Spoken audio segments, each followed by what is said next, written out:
Week 33, ELA pre-lesson deliverable. We will start with our word of the day, word-wise do now, which is tentatively. And we've just finished going over. Great sentence. Fernando, great sentence. Brianna, excellent work. Scarlett. So now, let's have you turn to page 3. And let's get a clap, clap, clap, clap, clap, clap. We left off last week with you jotting down on an organizer ideas to stretch what you have for setting. And we wrote about, or at least we talked about, using sensory details. Recap, what are sensory details? If I say I want you to write details that appeal to the senses, what do I mean? And hopefully I hear that we describe how the area smells, how it feels, how it tastes, if that applies, or what it sounds like, if that applies. These are ways to let the audience know, or bring the audience into your world, which is always what we've striven to do.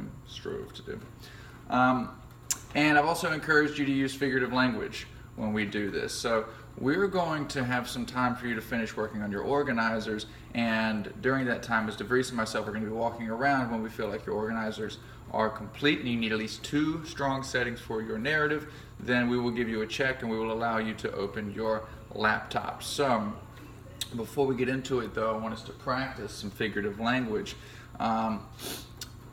Thinking about sensory details. So let's take this classroom here, and let's first start by using a sensory detail to describe some element of the room. It can be sound, it can be touch, it can be sight.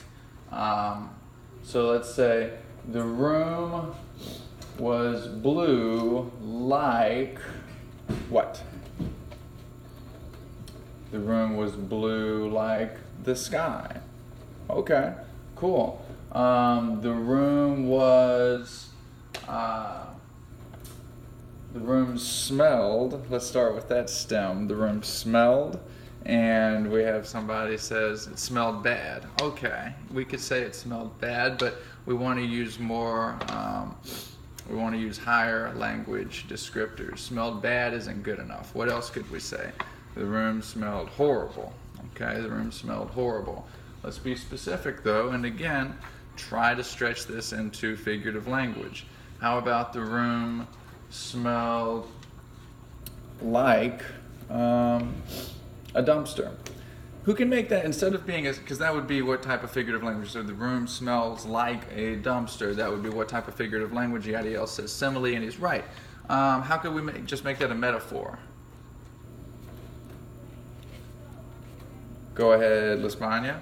The room is a dumpster. Yeah, the room was a dumpster. The room was a dumpster. And then our next sentence would probably explain that metaphor just a little bit, or maybe the prior sentence should explain a little bit, because a dumpster could mean that it was deep. It was covered in trash. The room isn't actually covered in trash, but we're just saying that, implying that it smells that way. And by the way, does it really? I hope not. I have a bad sense of smell, so I couldn't really verify. So we covered sight by saying the room is as blue as an ocean or the sky. We say the room is a dumpster. It smells so bad. What could we say about sound? What does it sound like here? We say that the room.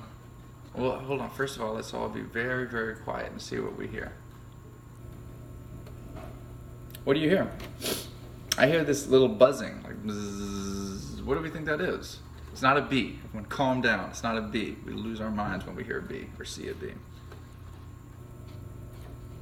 Yeah, there's a buzzing. That's probably the air conditioner. So we could say the air conditioner buzzed like a bee. Very good.